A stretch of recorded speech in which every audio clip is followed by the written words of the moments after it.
खबरों की भीड़ है, कंटेंट की भरमार है, शोर है, बहस है, तर्क है, कुतर्क है, लेकिन वो जानकारी कहाँ है जो जरूरी है, जो हमारे जीवन से सरोकार रखती है, हमारे परिवार, रिश्तों, स्वास्थ्य, जेब, हमारे बच्चों के भविष्य से सीधी जुड़ी है, लेकिन अक्सर उसकी अनदेखी हो जाती है। अनकही रह जाती है जो खबर, वही आपको बताने की जिम्मेदारी उठा रही हूं मैं। नमस्कार, मैं हूं ऋचा अनिरुद्ध और आप देख रहे हैं खबरें अनकही। सबसे पहले दिन की 3 बड़ी खबरें। प्रधानमंत्री मोदी की मां पर अपमानजनक टिप्पणी पर एनडीए का बिहार बंद, सड़कों पर दिखा बंद का असर, बीजेपी नेताओं ने किया सड़क पर प्रदर्शन। दिल्ली में आई बाढ़ ने पूरे शहर को अस्त व्यस्त कर दिया है। घरों में, दफ्तरों में हर जगह पानी भर गया है। हरियाणा से छोड़े गए पानी से स्थिति और भयावह हो गई है। तस्वीरें ऐसी हैं कि 100 साल पहले दिल्ली की भयानक बाढ़ याद आ गई। हालत यह है कि सीएम दफ्तर तक यमुना का पानी पहुंच गया।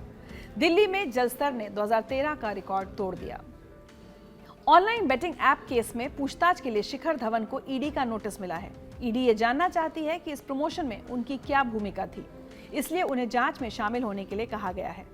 इस केस में टीम इंडिया के पूर्व खिलाड़ी सुरेश रैना, हरभजन सिंह और युवराज सिंह से ईडी पहले ही पूछताछ कर चुकी है। और अब खबरें अनकही।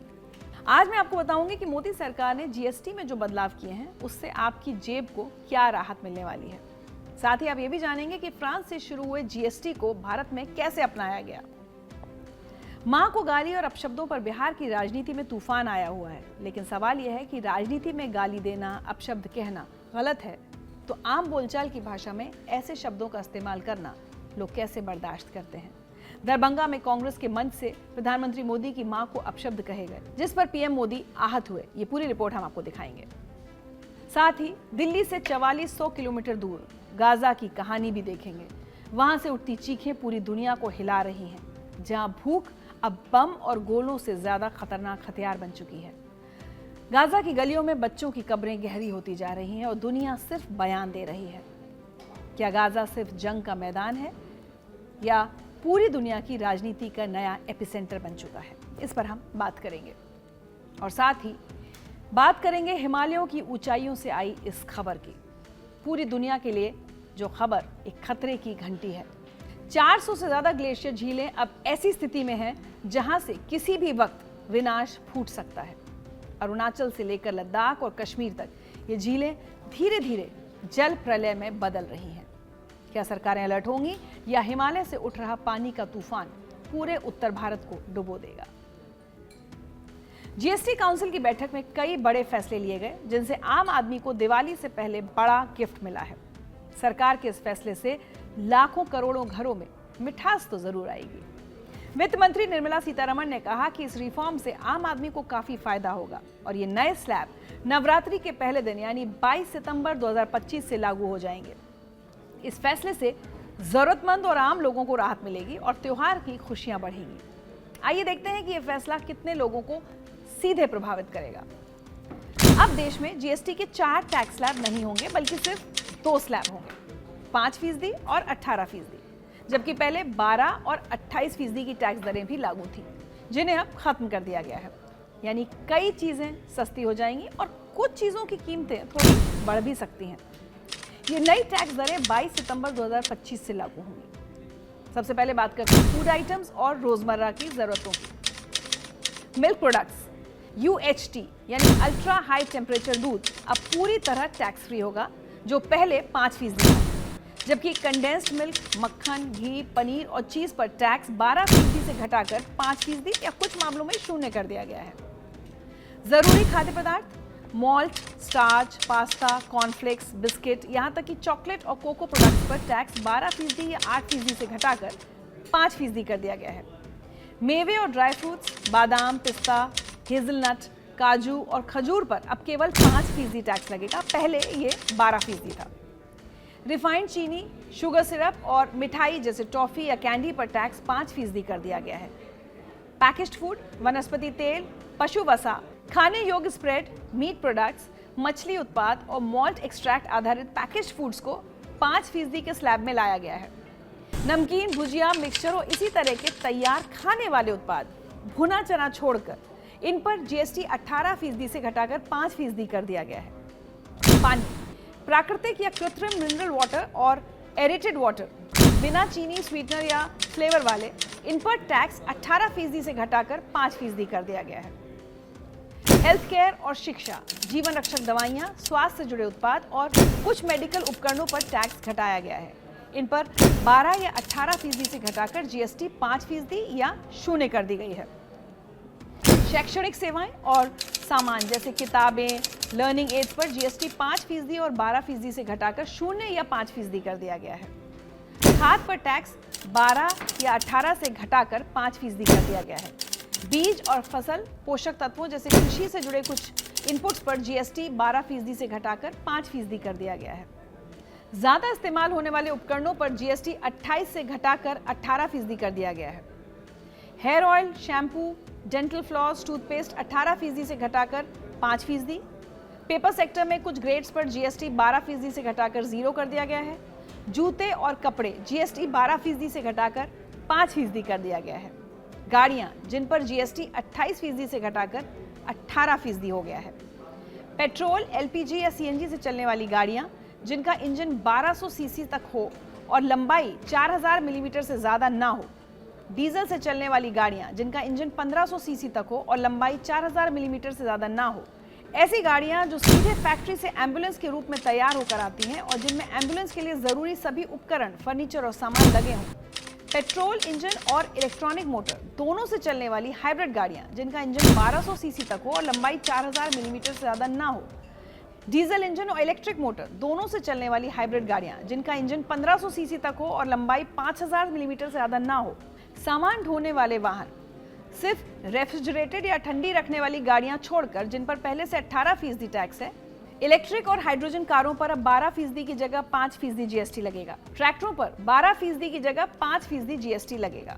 रिन्यूएबल एनर्जी प्रोडक्ट्स 12% से घटाकर 5% जीएसटी। निर्माण सामग्री, जरूरी कच्चा माल 12% से घटाकर 5%। खेल का सामान और खिलौने, चमड़ा, लकड़ी और हस्तशिल्प 5% स्लैब में लाए गए। कुल मिलाकर किराना, फूड, जूते, कपड़े से लेकर रिन्यूएबल एनर्जी तक सब कुछ अब सस्ता हो गया है। इससे आम घरों, छोटे कारोबारों और मध्यम वर्ग को राहत मिलेगी। कई चीज़ों पर राहत दी गई है, लेकिन कुछ सामान और सेवाएं अभी भी ज़्यादा टैक्स के दायरे में रहेंगी। जैसे कोयला, जिस पर पहले 5% टैक्स लगता था, अब उस पर 18% टैक्स लगेगा। पान मसाला, गुटखा, सिगरेट, चबाने वाला तंबाकू, जर्दा, कच्चा तंबाकू और बीड़ी पर मौजूदा ऊंचे जीएसटी रेट और मुआवजा सेस तब तक जारी रहेंगे जब तक सेस से जुड़े बकाया कर्ज पूरे नहीं हो जाते। सभी सामान जैसे एरेटेड वाटर जिसमें चीनी, स्वीटनर या फ्लेवर मिलाया गया है, उन पर टैक्स 28 से बढ़ाकर 40% कर दिया गया है। प्रीमियम और लग्जरी सामानों पर नया 40% स्लैब रहेगा। इसका मतलब है कि सिगरेट, प्रीमियम शराब और हाई एंड कारों पर टैक्स में कोई राहत नहीं मिलेगी। जब आपको जीएसटी का स्लैब बता दिया है तो आप ये भी जान लीजिए कि जीएसटी की शुरुआत फ्रांस से हुई थी और दुनिया के कई देशों ने इसे अपनाया। भारत ने इसे संघीय ढांचे के हिसाब से काउंसिल आधारित बनाया। भारत में 1 जुलाई 2017 से जीएसटी यानी गुड्स एंड सर्विसेज टैक्स लागू हुआ। पहले केंद्र और राज्यों के अलग अलग टैक्स होते थे, जैसे VAT, service tax, excise, entry tax आदि। इसमें टैक्स पर टैक्स लग जाता था और व्यापार में जटिलताएं होती थीं।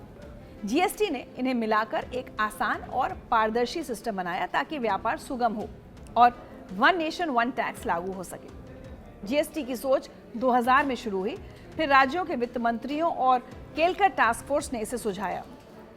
लंबी चर्चा और परामर्श के बाद 101वें संविधान संशोधन 2016 के जरिए इसे कानूनी रूप दिया गया। ये तस्वीरें बिहार से आ रही हैं। ये गुस्सा है गाली के खिलाफ, वो गाली जो मां को दी गई, प्रधानमंत्री नरेंद्र मोदी की मां को। वैसे मां के नाम पर गाली देना, चाहे वो किसी की भी मां हो, ये हम में से किसी को भी स्वीकार नहीं होना चाहिए। कुछ दिन बाद मां की आराधना का सबसे बड़ा त्योहार नवरात्रि है और बिहार में 50 दिन बाद छठ का त्योहार है, जब लोग छठी मां की पूजा अर्चना करेंगे। ऐसे वक्त में आज बिहार में चर्चा है पीएम मोदी और उनकी मां की, क्योंकि आरोप है कि बिहार में कांग्रेस के मंच से दरभंगा में वोटर अधिकार यात्रा के दौरान पीएम मोदी की मां के लिए अपशब्द कहे गए। बताया जा रहा है कि कांग्रेस के शीर्ष नेता और लोकसभा में विपक्ष के नेता राहुल गांधी और तेजस्वी यादव की जनसभा जब खत्म हुई और जैसे ही वो वहां से निकले, वहां मौजूद एक व्यक्ति ने पीएम मोदी की मां को गाली दी। और ये इतनी भद्दी है कि ना हम उसे दिखाना चाहते हैं, ना उस बारे में बात करना चाहते हैं।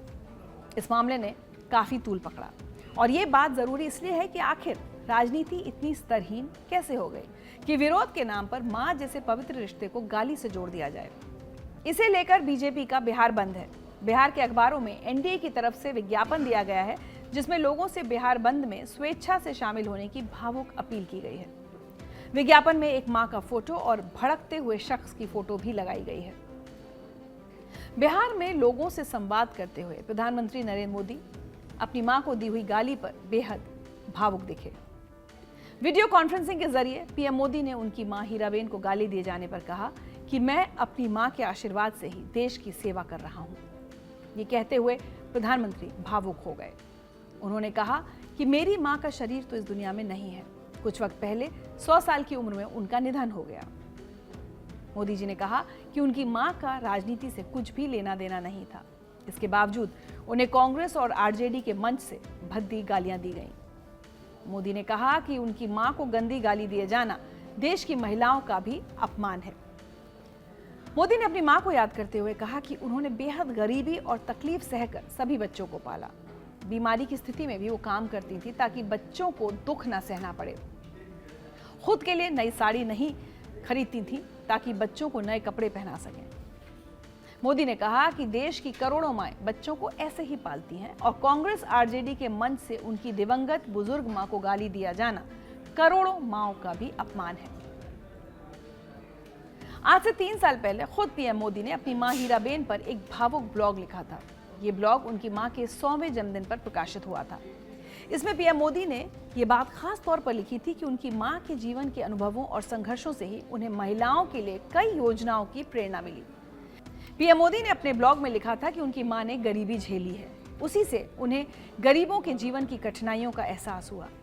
उनकी मां ने स्त्रियों के संघर्ष और सामर्थ्य का अनुभव कराया और उनकी मां ने ही उन्हें सिखाया कि दूसरों की सेवा ही सच्चा धर्म है। इसी से प्रेरित होकर उन्होंने समाज सेवा और जनता की भलाई वाली योजनाएं चलाईं।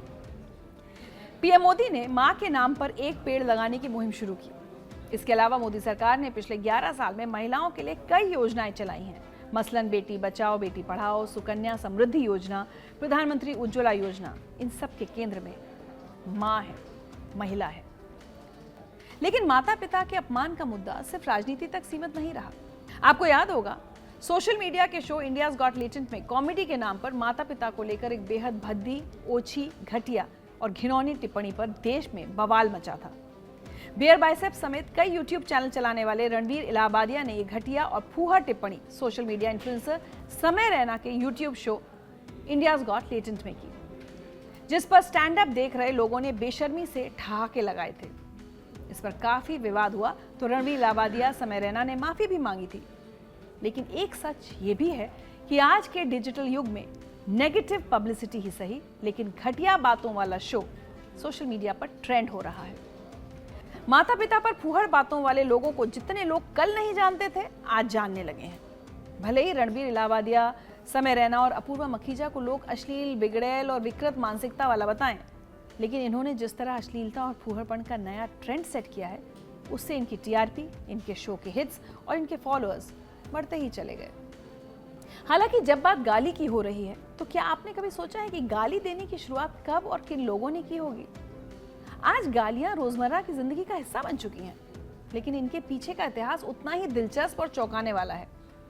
वैज्ञानिक और इतिहासकार मानते हैं कि गालियों की जड़ें हजारों साल पुरानी सभ्यताओं तक जाती हैं।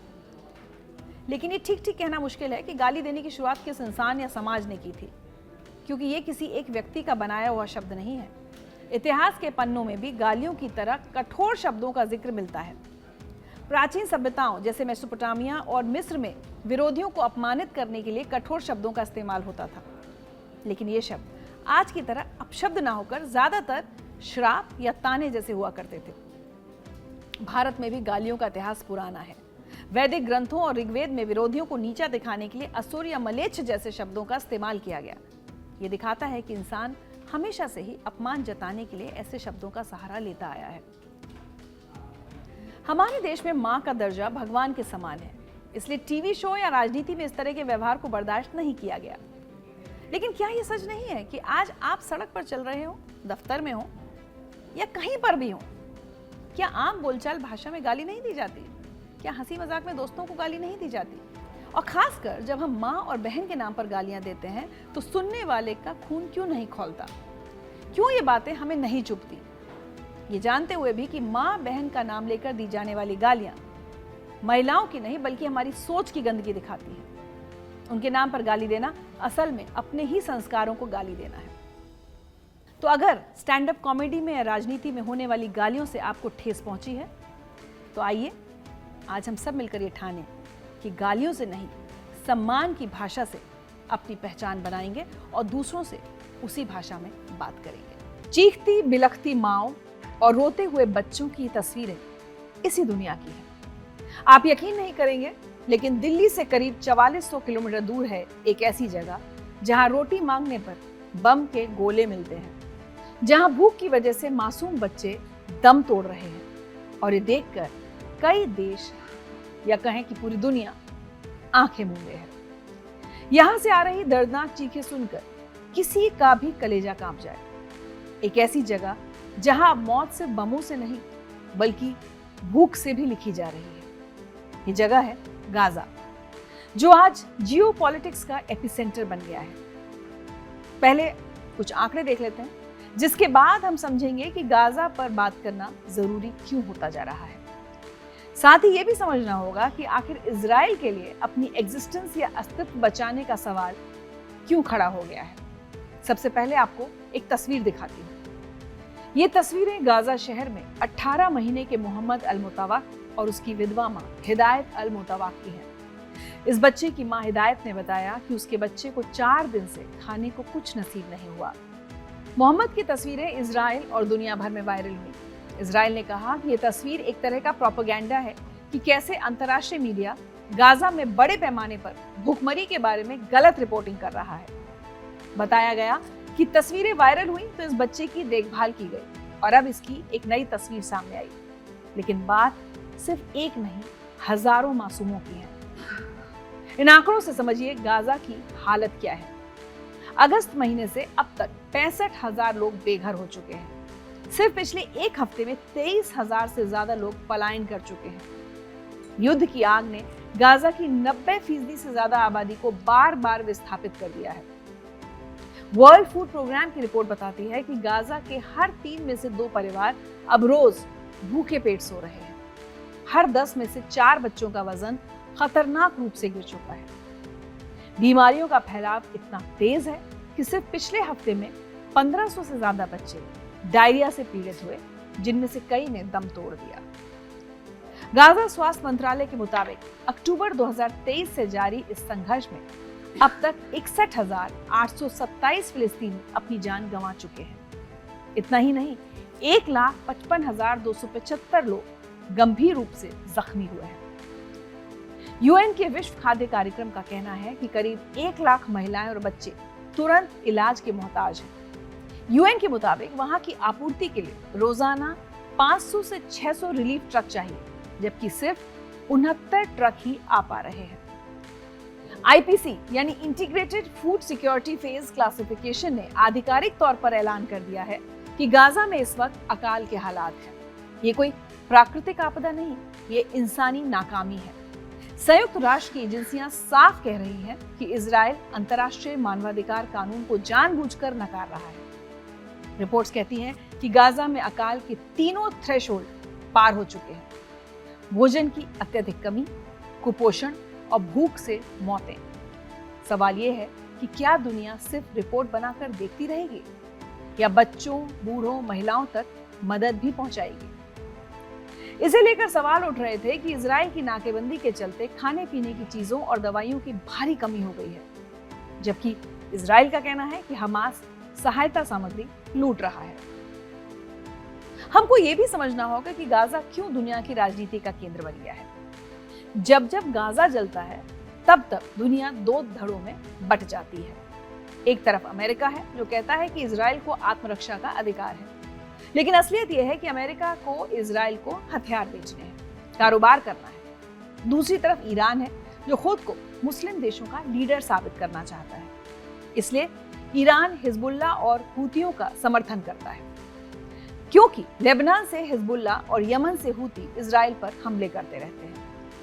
इसके साथ अमेरिका चाहता है कि सऊदी अरब और इजराइल आपस में रिश्ते सामान्य करें ताकि एक नया सुरक्षा ढांचा बने जो ईरान को बैलेंस कर सके और चीन रूस की पकड़ को रोका जा सके। इसमें अमेरिका अपना असर बढ़ाना चाहता है और इजराइल सऊदी जैसे क्षेत्र की दो सबसे ताकतवर ताकतों को साथ लाकर एक गेम चेंजर फ्रंट खड़ा करना चाहता है। लेकिन इन सब के बीच मुस्लिम देशों का अगवा सऊदी अरब क्या चाहता है? सऊदी अरब एक मुश्किल बैलेंस में है। एक तरफ घरेलू जनमत और इस्लामी दुनिया की लीडरशिप, दूसरी तरफ विजन 2030 जैसे बड़े प्रोजेक्ट्स। रियाद कहता है बिना स्थायी युद्ध विराम, गाजा में गवर्नेंस रीसेट और फिलिस्तीन का मुद्दा सुलझाए बिना ये संभव नहीं। साथ ही सऊदी अमेरिका से सुरक्षा गारंटी, न्यूक्लियर सहयोग और हथियारों की पहुंच जैसी बड़ी डील चाहता है। यही वजह है कि उसकी प्राथमिकता परमानेंट सीजफायर है। सवाल यह भी है कि गाजा की हालत पर मुस्लिम दुनिया सिर्फ बयान क्यों देती दिखती है, क्योंकि हकीकत यह है कि तेल, डॉलर, अमेरिकी सुरक्षा और निवेश पर उनकी निर्भरता बहुत गहरी है। रियाद से काहिरा तक बयानबाजी तो तेज होती है, रेड लाइंस खींची जाती हैं, लेकिन कठोर आर्थिक राजनयिक कदम कम ही उठते हैं। यही टकराव आज गाजा को पूरी दुनिया की बहस का केंद्र बना रहा है, क्योंकि यहाँ सिर्फ जंग नहीं बल्कि बड़े बड़े सौदे, रिश्ते और ताकत की राजनीति दांव पर लगी है। अगर इजराइल के नजरिए से देखें तो इजराइल का फोकस सिर्फ सुरक्षा पर है। उसका कहना है हमास की ताकत पूरी तरह खत्म करनी है, अपने बंधकों को छुड़ाना है और चाहे गाजा हो या लेबनान, लंबी कार्रवाई के लिए तैयार रहना है। इसलिए इजराइल सीजफायर नहीं करना चाहता और जब तक हमास खत्म ना हो जाए बमबारी जारी रखना चाहता है। हम चाहें तो इन तस्वीरों से नजरें चुरा लें, टीवी बंद कर दें, चैनल बदल लें, लेकिन क्या इन सिसकियों को सच में दबा सकते हैं? नहीं, क्योंकि ये सिर्फ गाजा की चीखें नहीं हैं, ये इंसानियत की चीखें हैं। आज अगर हम आंखें मूंद लेंगे तो कल ये दर्द और बड़ा हो जाएगा। दुनिया भर के नेताओं की राजनीति अपनी जगह है, लेकिन मासूम बच्चों की भूख किसी भी राजनीति से बड़ी है। गाजा हमें आईना दिखा रहा है कि जब रोटी और दवा छिन जाती है तो इंसानियत भी दम तोड़ने लगती है। सवाल यही है, क्या हम इस आईने को देखने की हिम्मत रखते हैं? आजकल भारत के हर हिस्से से बाढ़, बारिश, लैंडस्लाइड्स की ऐसी तस्वीरें सामने आ रही हैं कि लगता है कि कई इलाके हमेशा के लिए खत्म हो जाएंगे। लेकिन अगर मैं आपको बताऊं कि इससे भी बड़ा खतरा हमारे सर पर मंडरा रहा है और अब हम उसी खतरे की बात करने जा रहे हैं। एक ऐसी गंभीर चेतावनी की जिसे अगर अब भी अनदेखा किया गया तो इसके परिणाम सिर्फ हिमालय तक सीमित नहीं रहेंगे, बल्कि पूरे उत्तर भारत और शायद पूरे देश पर असर डाल सकते हैं। केंद्रीय जल आयोग यानी CWC की नई रिपोर्ट आई है और इसमें जो खुलासा हुआ है वो बेहद चौंकाने वाला है। भारत के हिमालयी इलाकों में 400 से भी ज्यादा ग्लेशियर झीलें अब ऐसे स्तर पर पहुंच चुकी हैं जहां से विनाश की शुरुआत कभी भी हो सकती है। अरुणाचल प्रदेश, लद्दाख, जम्मू कश्मीर, सिक्किम, उत्तराखंड और हिमाचल जैसे पहाड़ी राज्यों में फैली ये झीलें लगातार फैल रही हैं और वैज्ञानिकों का कहना है कि इनकी निगरानी अब एक विकल्प नहीं बल्कि मजबूरी बन चुकी है। CWC की रिपोर्ट बताती है कि 2011 में इन झीलों का कुल क्षेत्रफल था लगभग 1917 हेक्टेयर, लेकिन अब 2025 में ये बढ़कर हो गया है 2508 हेक्टेयर, यानी महज 14 साल में 31% की खतरनाक बढ़ोतरी। ये आंकड़े सिर्फ रिसर्च नहीं है, ये एक वार्निंग है, एक चेतावनी कि अगर ये झीलें फटती हैं तो नीचे बसे गांव, शहर, सड़कें, पुल सब कुछ बह सकता है। अरुणाचल में सबसे ज्यादा 197 झीलें सबसे खतरनाक स्तर पर हैं।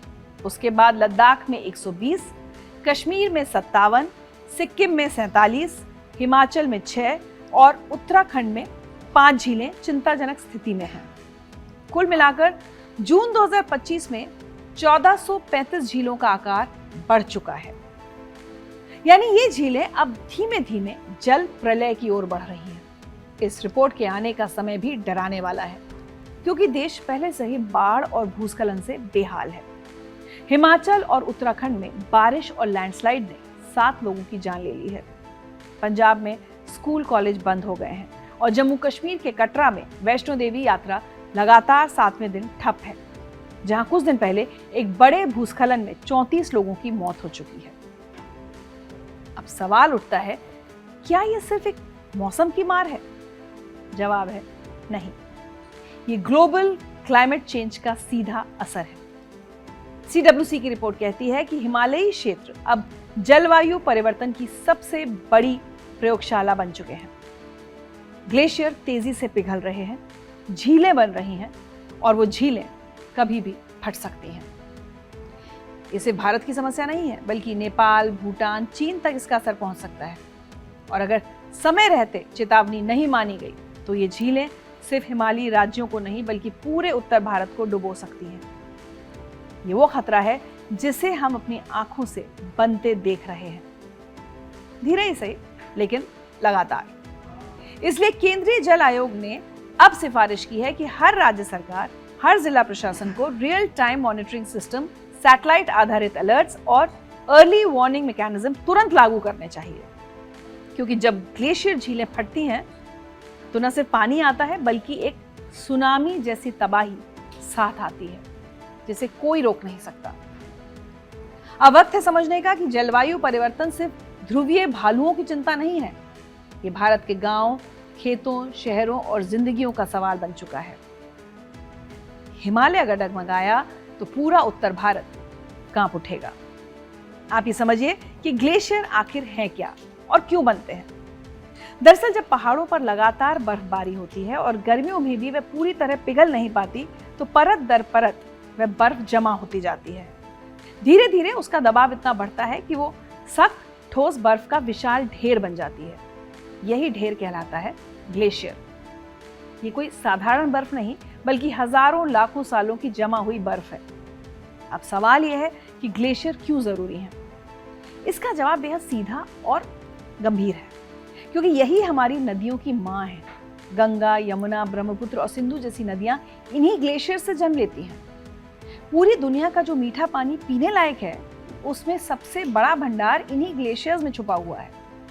अगर ये ग्लेशियर ना हो तो नदियां सूख जाएंगी और करोड़ों लोग प्यासे रह जाएंगे। लेकिन सबसे चौंकाने वाली और डराने वाली बात यह है कि ये ग्लेशियर अब तेजी से पिघल रहे हैं।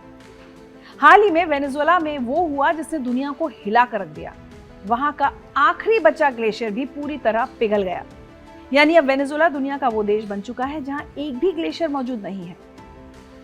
ये सिर्फ वेनेजुएला की कहानी नहीं है बल्कि पूरी धरती के भविष्य की एक झलक है। वैज्ञानिक साफ चेतावनी दे रहे हैं कि अगर ग्लोबल वार्मिंग इसी रफ्तार से बढ़ती रही तो अगले 100 सालों में हिमालय की बड़ी बड़ी चोटियों से भी ग्लेशियर्स गायब हो सकते हैं। सोचिए, जब ग्लेशियर नहीं रहेंगे तो नदियां नहीं रहेंगी, जब नदियां नहीं रहेंगी तो खेत बंजर हो जाएंगे, जब खेत बंजर हो जाएंगे तो इंसानियत भूख और प्यास से मरने लगेगी। इसलिए समझना होगा कि ग्लेशियर सिर्फ बर्फ की चट्टानें नहीं है, ये हमारे कल की गारंटी है। इन्हें बचाना ही हमारी सबसे बड़ी जिम्मेदारी है। तो आज खबरें अनकही में मेरे साथ इतना ही। कल आपसे फिर मुलाकात होगी इसी समय, लेकिन जाते जाते बता दूं कि कड़क को सब्सक्राइब करना ना भूलें, बेल आइकॉन दबाना ना भूलें और हर शाम जुड़ें खबरें अनकही में। और आप कौन सी खबरों पर यहाँ चर्चा चाहते हैं या उनके बारे में जानना चाहते हैं, हमें कमेंट सेक्शन में लिखकर ज़रूर भेजें। चलते चलते एक बात याद रखिए, अपना समय कभी भी किसी ऐसे व्यक्ति पर खर्च मत कीजिए जो उसकी कीमत ना जानता हो।